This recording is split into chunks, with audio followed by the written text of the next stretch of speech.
I still remember how the fabric felt between my fingers that morning. Soft cotton worn thin from years of love, patched together in a pattern that told stories I couldn't yet read.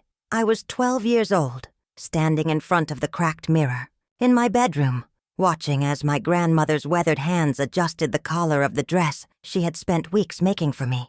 "You look beautiful, Sadie," Grandma Esther said, her voice carrying the weight of 76 years of life. Like a queen?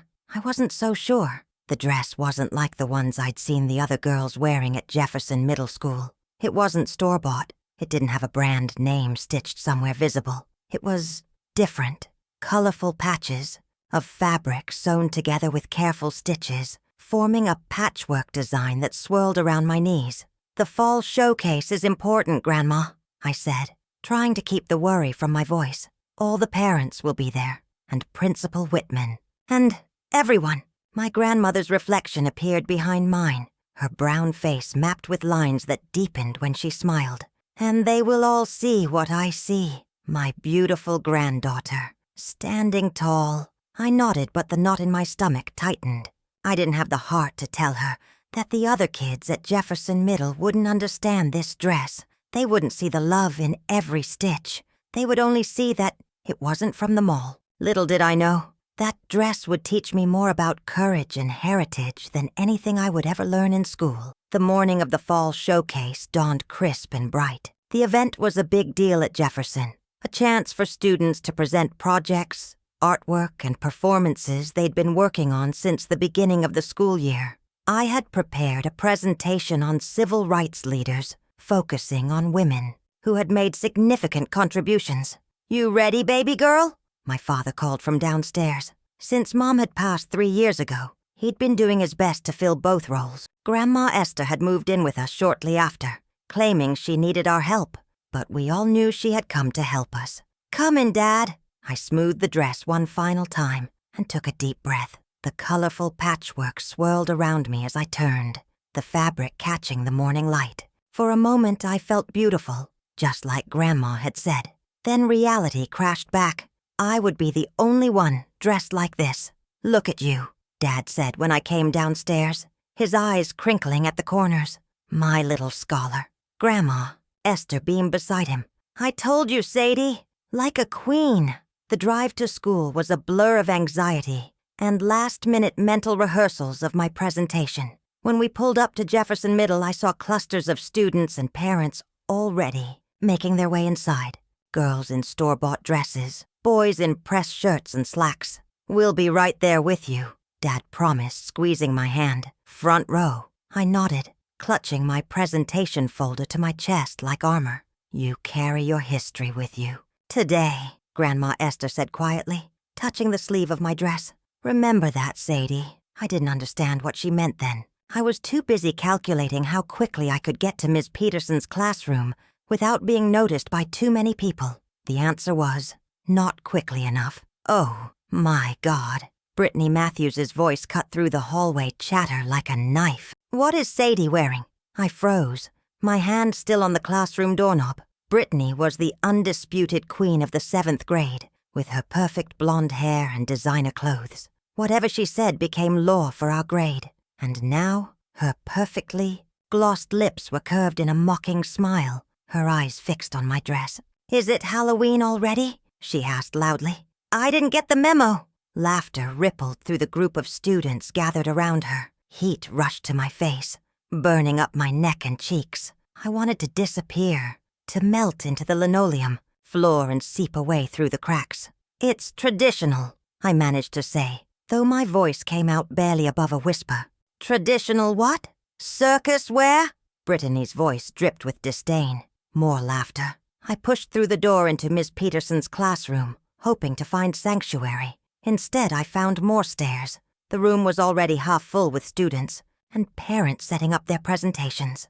Conversations paused as I entered, eyes turning to take in my appearance. Miss Peterson was at her desk. I had always liked her. She was young and energetic, with a passion for history that had inspired my own project. But when she looked up and saw me, something flickered across her face. Surprise? Amusement. "Sadie," she said, standing up. "You're colorful today." More giggles from nearby students. My hands began to tremble. "My grandmother made my dress," I said, lifting my chin slightly. "I see." Miss Peterson's lips pressed together in what looked like an effort not to smile. "Well, it's certainly creative, like a costume." The word costume hit me like a physical blow. Not Miss Peterson, too. She was supposed to be different. She was supposed to understand. "It's not a costume," I said, my voice stronger now, fueled by hurt. "It's a dress, for the showcase." Miss Peterson seemed to realize she'd said something wrong, but instead of apologizing, she simply gestured to the display boards. "Why don't you set up your presentation? Your parents can help you." I nodded stiffly and moved toward my assigned table, aware of the eyes following me, the whispers trailing in my wake. Dad and Grandma Esther came in a moment later, carrying my display board. Dad was all business, helping me arrange everything, just right. But Grandma Esther was quiet, her eyes taking in the room, the students, their reactions. "You okay, Sadie?" Dad asked, noticing my silence. "Fine," I lied. "Just nervous about the presentation." The next hour was torture. As more students and parents arrived, the comments and stares continued. I heard phrases like, "Halloween came early," and "Who dressed in the dark?" Most people tried to be subtle, but some, like Brittany and her friends, didn't bother hiding their amusement. When it was finally time for my presentation, I stood up on shaky legs. The room seemed enormous, suddenly, the faces blurring together. I made it through my talk about Ella Baker and Diane Nash mechanically, my voice flat, my passion for the subject buried under layers of humiliation. When I finished, there was polite applause. Miss Peterson thanked me and called up the next presenter. As I returned to my seat, I caught her exchanging a look with another teacher, a look that seemed to say, "Can you believe that dress?" That was when the first tear escaped, sliding hot down my cheek. I quickly wiped it away, but more followed. I couldn't stop them. "I need to use the bathroom," I whispered to my dad, and then fled the classroom before he could respond. In the safety of a bathroom stall, I finally let the sobs come, muffling them with my hands. The beautiful dress Grandma had made now felt like a scarlet letter, marking me as different, as less than. I hated it. I hated myself for wearing it. I hated everyone who had laughed. There was a soft knock on the stall door. "Sadie? It's Grandma." I wiped my face and opened the door. Grandma Esther stood there, her expression gentle but her eyes fierce. "They're laughing at my dress," I said, my voice breaking. Even Miss Peterson called it a costume. Something hardened in Grandma's face then, a look I'd rarely seen. Did she now? She took my hand. "Come with me." "Where are we going?" I asked, alarmed by the determination in her step as we left the bathroom. "To teach some people about respect," she said, "and history." My stomach dropped. "Grandma, no!" But she was already leading me back toward the classroom, her back straight, her chin high. I wanted to pull away, to run in the opposite direction, but something in her manner stopped me. There was a dignity in her walk, a certainty that commanded attention. When we re-entered the classroom, Miss Peterson was introducing another student's presentation. She paused, looking annoyed at the interruption. "Excuse me," Grandma Esther said, her voice clear and strong. "I need a moment of your time." The room fell silent. All eyes turned to us, me with my tear-stained face, and Grandma Esther, 5 feet 2 inches of unwavering presence. "We're in the middle of presentations, Mrs. Johnson," Miss Peterson said, her tone professional but cool. "Yes, and I believe education is happening," Grandma replied, "but not the kind you intended." She turned to face the room. "My name is Esther Johnson.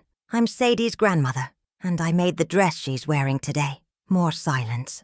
I wanted the floor to open up and swallow me whole. "I understand there have been comments about this dress, comparisons to Halloween costumes." Her eyes found Miss Peterson's and held them. "So I thought I should tell you what you're really looking at."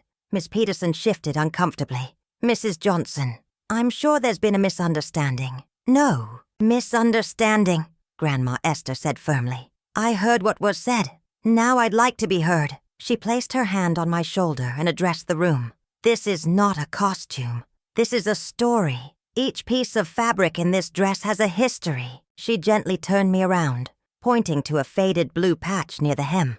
This was from my first school dress when I was 6 years old in 1958, the only colored child in my class after the schools in our district integrated. The room was absolutely still now. This yellow piece, she continued, touching a sunny patch near my waist, was from my mother's kitchen curtains. She saved for 3 months to buy that fabric, working double shifts, cleaning houses. Her finger moved to a rich purple section. This was from my wedding dress. I married Sadie's grandfather in 1972. He worked 3 jobs to pay for that wedding. With each patch she identified, her voice grew stronger, more resonant. She wasn't just telling the story of a dress. She was telling the story of our family, of her life. This red piece came from the shirt my son, Sadie's father, wore on his first day of college, first person in our family to go. And this, she touched a green floral patch over my heart, was from Sadie's mother's favorite dress, the one she wore the day Sadie was born. I hadn't known that. I turned to look at Grandma, fresh tears in my eyes, but these were different. When I make a patchwork dress, Grandma Esther continued, I'm not just sewing fabric. I'm piecing together memories, history, love. This is how my mother taught me to sew, and her mother before her. During times when we had little else, we had this, the ability to create beauty from scraps, to carry our stories with us. She looked directly at Ms. Peterson now. So when you call this dress a costume, you're not just insulting my granddaughter or my handiwork. You're dismissing generations of tradition, of making something meaningful from whatever we had available to us. Ms. Peterson's face had drained of color. I didn't know. No, you didn't, Grandma agreed. But now you do. And so does everyone in this room. She surveyed the classroom, her eyes touching on each face. Life will give you many opportunities to judge what you don't understand. I hope today teaches you to pause before you take them. With that, she squeezed my shoulder and walked back to her seat next to my father, who was looking at her with a mixture of awe and pride. The silence that followed was deafening. Then, from the back of the room, someone began to clap. It was Mr. Reynolds, the school principal, who had apparently entered during Grandma's speech. The applause spread, growing until the entire room was filled with it. Miss Peterson cleared her throat, visibly shaken. Thank you, Mrs. Johnson, for that important lesson. She looked at me, genuine remorse in her eyes. And Sadie, I owe you an apology. I spoke without thinking, and I was wrong. I nodded, unable to speak past the lump in my throat. The rest of the showcase continued, but everything had changed. Students who had laughed earlier now looked at me differently, with curiosity, respect, even a touch of shame. Parents came up to Grandma Esther, asking questions about her sewing, about the stories behind different patches. Even Brittany seemed affected. I caught her staring at me several times, her expression unreadable. When our eyes met, she quickly looked away, but not before I saw something that looked like uncertainty in her face. After the showcase ended, Miss Peterson approached us as we were gathering our things.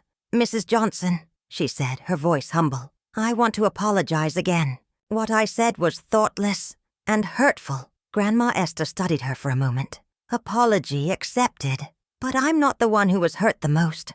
Miss Peterson turned to me. Sadie, I am truly sorry. As your teacher, I should have set a better example. Instead, I contributed to making you feel unwelcome. That was wrong of me. I took a deep breath. Thank you for apologizing. Would you... Miss Peterson hesitated. Would you and your grandmother consider coming back to talk to our class about textile traditions and oral history? I think there's so much we could learn. Before I could respond, Principal Reynolds joined our conversation. In fact, he said, I'd like to extend that invitation to all our social studies classes if you're willing. What you shared today, Mrs. Johnson, is exactly the kind of living history our students should be exposed to. Grandma Esther's eyes twinkled. I'd be happy to, on one condition. What's that? Principal Reynolds asked. That Sadie presents alongside me. She knows these stories too, and she should be proud to tell them. All eyes turned to me. For the first time that day, I didn't feel the urge to disappear. Instead, I stood a little straighter in my patchwork dress. I'd like that, I said. The weeks that followed were transformative. Grandma Esther and I visited several classes, sharing the stories behind the patches in my dress and the tradition of quilting and textile art in African American communities. Students who had never spoken to me before suddenly wanted to sit with me at lunch, asking questions about my family history. Ms. Peterson became one of my biggest champions, encouraging me to expand my initial presentation into a more comprehensive research project on cultural preservation through textile arts. She even arranged a field trip to a local museum that had an exhibition on African American quilt-making traditions. The most surprising change, however, came from Brittany Matthews. One afternoon, about a month after the showcase, she approached me as I was putting books in my locker. "Hey," she said, sounding uncharacteristically uncertain. "Hi," I replied cautiously. She glanced around to make sure no one was listening. "I wanted to say sorry for what I said about your dress. It was mean." I blinked in surprise. "Thank you." "Your grandmother is really cool," she continued. "The way she stood up for you and everything." I nodded, not sure what else to say. "My mom doesn't even know how to sew on a button," Brittany said with a small laugh. "And my grandparents live in Florida. I hardly ever see them." There was something in her voice, a loneliness I hadn't expected. For the first time, I saw past the designer clothes and perfect hair to the person underneath. "Maybe you could come over sometime," I heard myself saying. "Grandma's teaching me how to sew. She wouldn't mind showing you too." Brittany's eyes widened. "Really? You'd let me come over? After how I treated you?" "Everyone deserves a second chance," I said, repeating one of Grandma Esther's favorite sayings.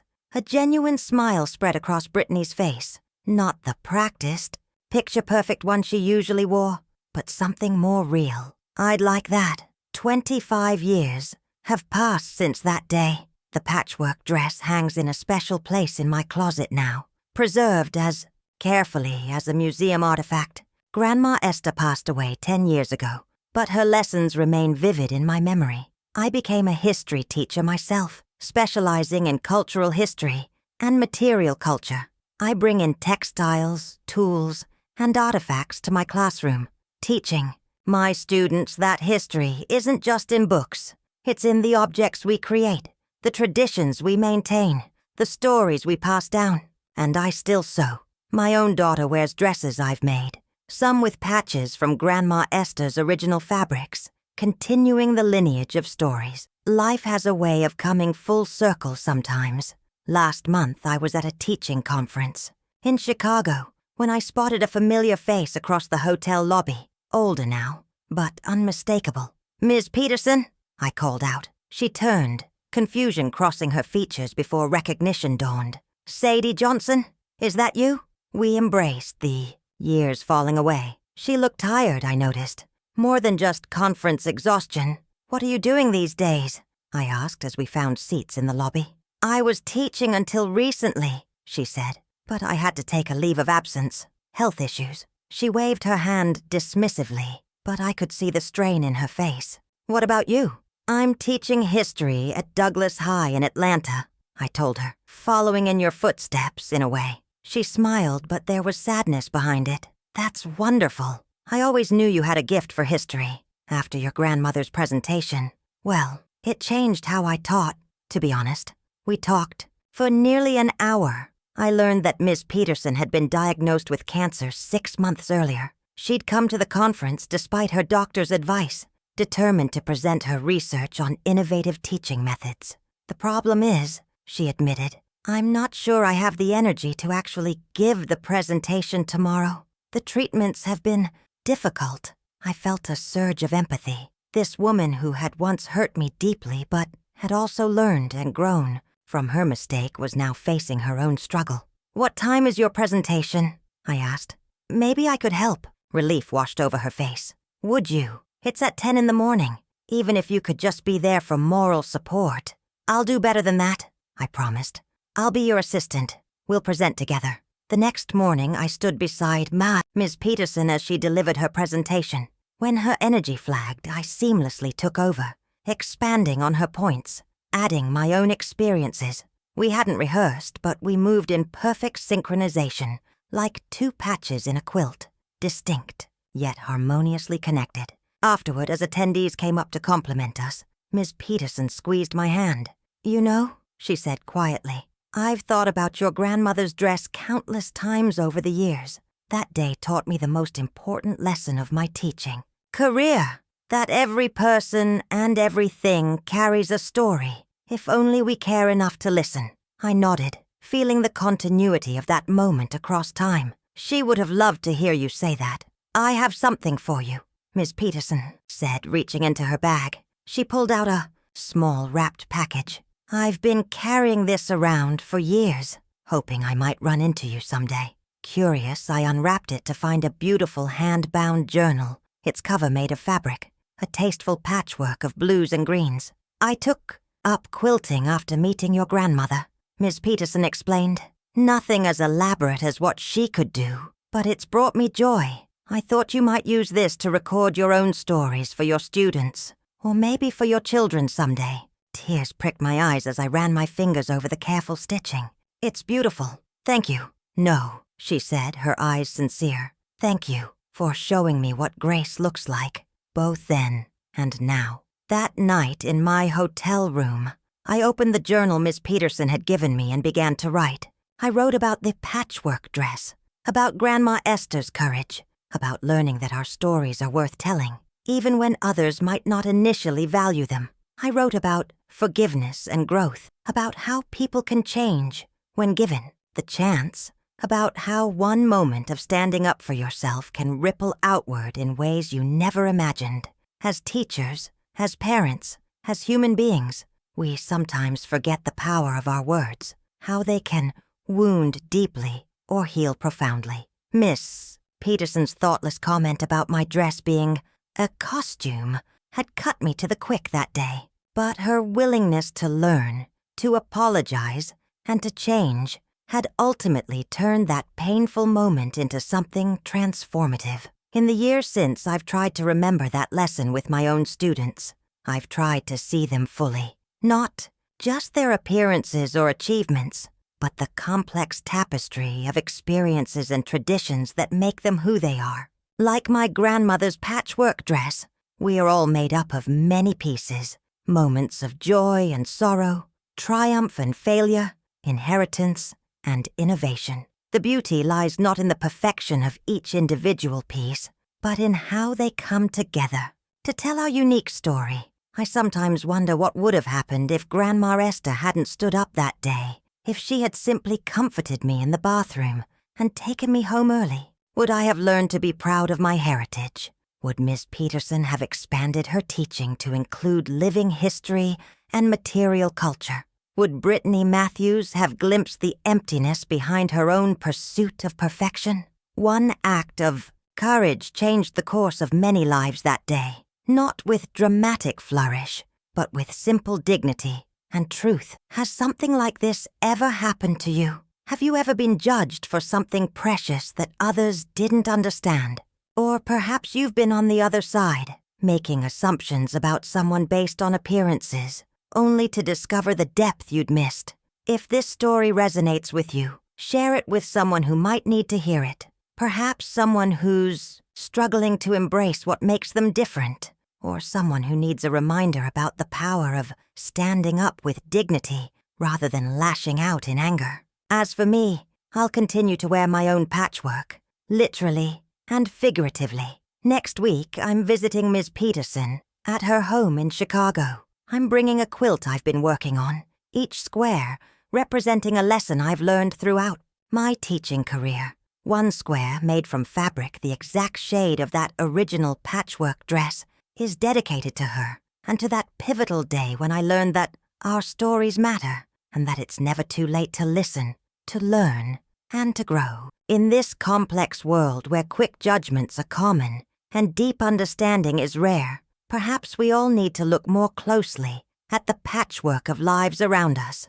appreciating the stitches that hold us together, rather than focusing on the places where the fabric differs from our own.